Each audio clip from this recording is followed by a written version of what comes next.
University is really stupid and really toxic in this way that triggers my anxiety to another level. Like, I get so stressed out.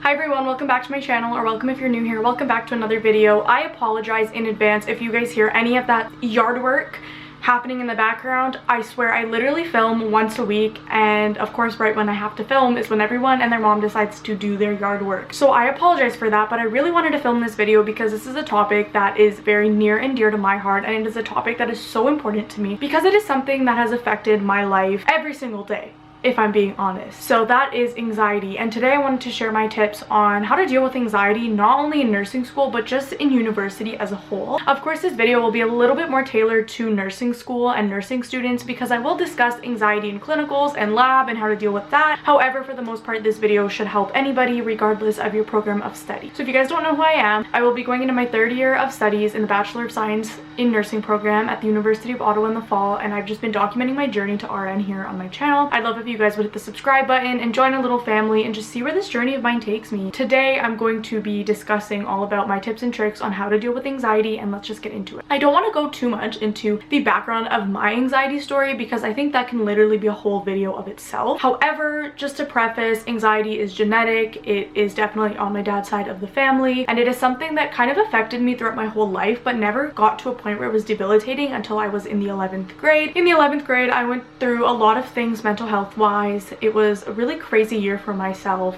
and I think I should make a video talking more in detail about what happened to me in high school and my anxiety and my mental health and all that, because I think that could definitely help you guys in another aspect. But all to say that the 11th grade was a really tough year for myself, and I know it's a really tough year for a lot of people because it's kind of a big year. You have to start thinking what it is you want to do after high school, and you have to start choosing the courses to make sure you meet the prereqs for your program of study after high school. I was really anxious, and I ended up becoming a part-time student in my second semester of grade 11. So a part-time student literally just means instead of having 4 classes per semester, I had 2, and then I had the afternoons off. At this point, my parents encouraged me to get my first job, so I started working retail, and I was also going to the gym regularly and basically had every hour of my day planned out, so I didn't have any moment to just sit down and be anxious and be stressed and feel overwhelmed because I was busy doing things. Moving on to the 12th grade, I did something very similar. However, I took on a few online courses and only decided to take 1 class in my last semester of high school in person, and that was just because I thought it'd be good for socialization, just to have the last semester with my peers, and also I did think I would perform better in the class if I went in person. All in all, high school was very different than university for me personally because I was able to have a lot more flexibility, and I was able to just literally get away from what was causing me stress, and that was the literal school building, and I was able to work at my own pace without feeling overwhelmed, and it was overall pretty good. I got through it, and I ended up graduating high school with amazing grades and getting into my program of study, which was my dream program, which was nursing. Moving on into university, it was a whole other experience for me. I mean, I'm sure a lot of people struggle in their first semester, if not the first year of university, and for me that was no other exception. I definitely struggled with just time management because I was taking such less courses for 2 years that I wasn't used to having a full course load. So I was taking 2 classes in high school instead of 4, and then I went to university and was enrolled in 5 classes, being very ambitious, and I just didn't know how to manage my time. I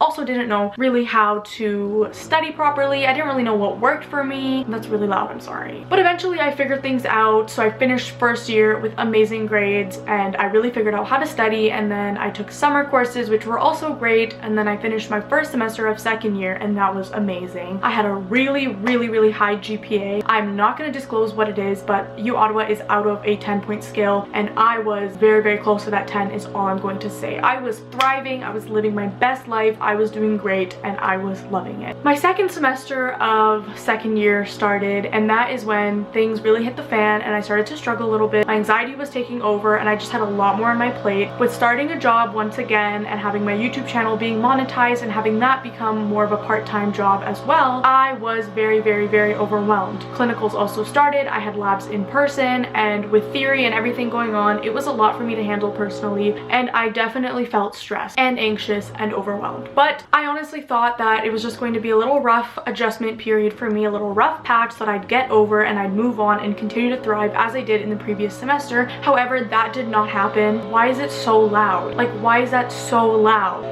Why? Okay, I'm just gonna keep going and hopefully it's not too bad in the video playback. Anyway, as I was saying, I thought that it was just going to be a rough little patch where I had to adjust and then everything would go back to normal and I would thrive once again like I did in the previous semester. However, that did not happen at all. I was so overwhelmed. My anxiety really just kicked in full force and was like, hello, like, did you miss me? And I was like, literally, no, leave me alone. But that's not what happened. And I definitely started to feel the effects of my anxiety. Of course, in first year, I forgot to mention this, I did have a few anxiety attacks and I will talk more about that later on. I think maybe in a different video, but I didn't have those attacks for like a year until my last semester of second year, which is when the attacks started to come back. I was feeling numb, I couldn't eat, like I was super nauseous. It was just not fun and it was not a good experience at all. And my parents would tell me, you know, go talk to your doctor, like get some help, like we really think you'd benefit from it. Especially my dad, he was encouraging me a ton, but I just couldn't accept that. I don't know why, but eventually I ended up getting help. I ended up getting the professional help that I needed and I ended up getting accommodations for school and for my anxiety, and I've been thriving ever since. That's kind of my story, but I go through anxiety, I've been through anxiety, and it's something that I still deal with every day. And I want you guys to know that it's normal, whether you suffer from an anxiety disorder or whether you just have anxious feelings here and there. I want you guys to know that your anxiety is valid and however you feel is valid, and it's totally normal, and it's okay to get help and realize that you need help and that this is something that is affecting you in a negative way. So let's get into my little tips and tricks. So first things first, I want you guys to know that it's okay to acknowledge that you need help or acknowledge that something is wrong and that you need to do something about it, because like you would for a physical injury, you'd go and get help. You'd see a professional, they'd take a look at it. If you broke your leg, they'd, you know, put a cast on it and they'd help you recover and get through it. You should do the same for mental health related issues. Go see a professional, do some tests, have them talk to you about it and get help. So just know it's totally okay. So I guess segueing into my real first tip, and that is to know your triggers. If you're somebody who has suffered with anxiety for a decent amount of time, I'm sure you can realize what your triggers are. For me, caffeine is definitely a trigger, and being around people who are stressed and anxious is a huge trigger for myself as well. And there's a few other things here and there that really trigger me and make me super anxious. So figure out what your triggers are. Once you know what your triggers are, you'll be able to really work around them and kind of manage your anxiety. So for example, if I have a test or I'm going into a class that really stresses me out, I won't have coffee before that test or before going into that class because it's just going to make me freak out. So figure out what your triggers are, write them down, and after a while you'll be able to tell what they are. Then you can kind of avoid them if possible and then keep your anxiety under wrap. My next tip is, I guess this is more related for nursing, but for any hands-on program, practice your skills a lot. Like your lab skills, whether it's injections or dressing changes, catheter insertions, whatever it is, practice it a lot, because the more you practice, the more confident you will feel and the less anxiety will affect you. Like if you have a lab exam or you're going into practice, you want to perfect those skills so that way when you are in clinical, you won't feel stressed. Like everything's chill because you know you've got it, you know you've done your practice. Perfecting those skills will make you feel a lot more comfortable, and in return probably won't feel as anxious, if not any anxiety at all. My next tip is to ask questions. I talk about the importance of asking your TAs, your lab profs, your professors,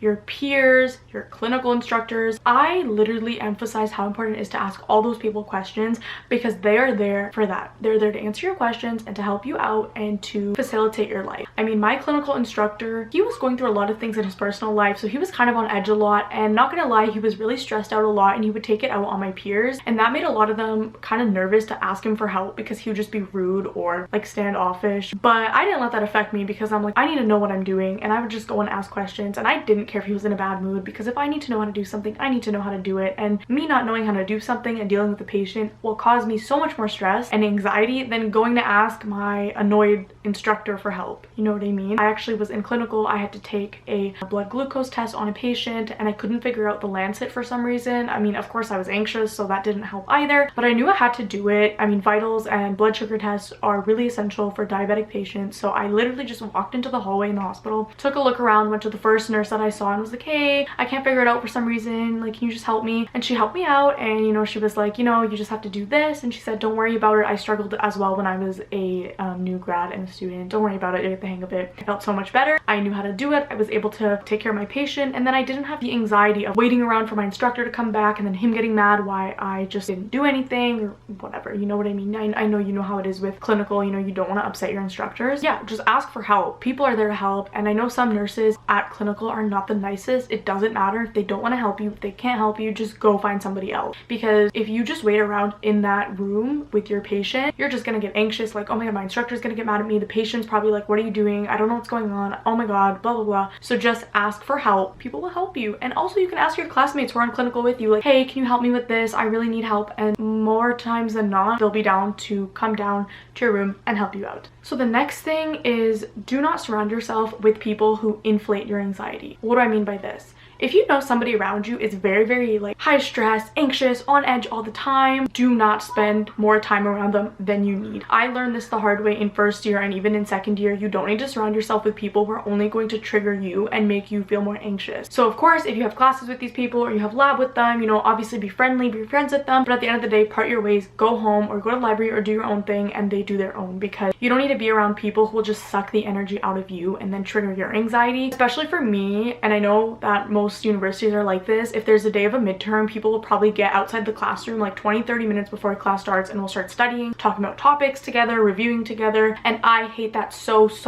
much. That triggers my anxiety to another level. Like, I get so stressed out hearing people stress and hearing people cram and this, that, and the other. So I just keep my distance, and I will just either walk directly into the class or just stay away from everyone with headphones in, because I cannot talk about an exam before going in. It's gonna freak me out more. Like, do I know this? Do I not know this? What don't I know? Why is everyone freaking out about this? I didn't study it, all that. Sorry about that. My memory card ran out of space. Hopefully the frame isn't too different, but what was I saying? So stay away from people who will make your anxiety worse. I swear that's the easiest way to keep your anxiety controlled. My next tip is to study a little bit every day. I talk about this all the time, and I probably sound like a broken record at this point, but distributive practice is just the best thing for yourself, for your grades, for your mental health, for your sanity. Study a little bit every day, and that way when it comes time to the exam, you don't need to cram. I hate when people cram and then make you feel bad for not cramming, and you need to just avoid that all by just studying a little bit every single.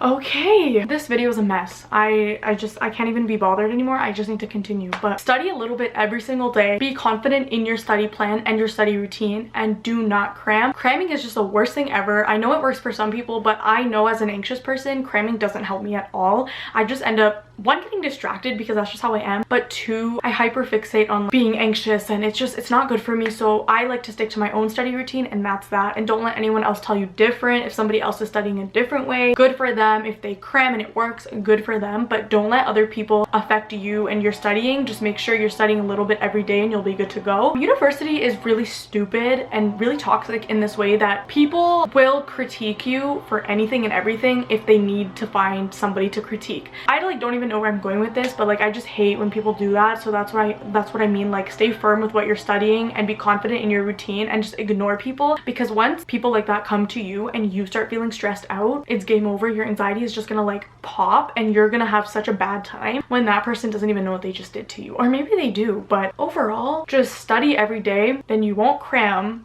and you'll be confident in the material and you'll be good to go. That is my tip. This next tip is huge, and I feel like a lot of people underestimate it, but it's to get to class at a decent time and then pick a spot that you won't feel anxious in and that you can focus. Me personally, I like to go towards like the middle of the class, or maybe even like the back. I don't really care, I can still focus, you know, but I do need to stay like at the end of an aisle or the beginning of an aisle. I can't sit in the middle. It just freaks me out. I don't know what it is. I just always have to sit on the outside. And I actually have a really good friend who we have a lot of classes together, and she always lets me just pick the aisle seat, which is so nice. I don't even think she knows why I like to pick the aisle seat, but that's just why. It just helps me like stay calm. Personally, I don't like sitting in the front of the class. I don't think it's comfortable, and I just feel like I feel too exposed. So that's kind of how I pick where I sit. But yeah, definitely get to class at a decent time too, so you can have the pick of your choice and sit where you want to. Feel comfortable and thrive, especially for boring classes or longer lectures. And my very last tip is to listen to your body and take rest when needed. If you need to leave class early because you're feeling anxious and you are feeling very uncomfortable, leave. I've done that so many times and it's always been for the better. If you you feel like you're just really tired and mentally drained, because anxiety does drain you, and you feel like you just need to take the day off from school and you need a mental health day, take it. You need to listen to yourself. Don't worry. Don't freak out about missing the class or this, that, and the other. You can catch up. You can even reach out to your prof and just let them know. People are there to help. As much as you think that people are against you and that it's this whole competition, and there are double the amount of people who are actually nice, who want to help you and will be ready to help you. That's basically it for today's video. I really hope that I made sense because there was so much going on. I'm getting sweaty. My memory card ran out of storage. Kids are screaming outside. Car alarms are going off. Yard work is being done. It's been a whole thing, but I really hope that you guys were able to take away something from this video. If you did, don't forget to give it a big thumbs up and hit the subscribe button and join our little family. I really want to open the conversation about mental health and anxiety and stuff on this channel because it's something really near and dear to my heart. So let me know if you guys want me to make any other like mental health related videos. I would love to make them and help you guys out, because these are always types of videos that I would watch before when I was really struggling. So yeah, that's all from me, and I will see you guys in the next one.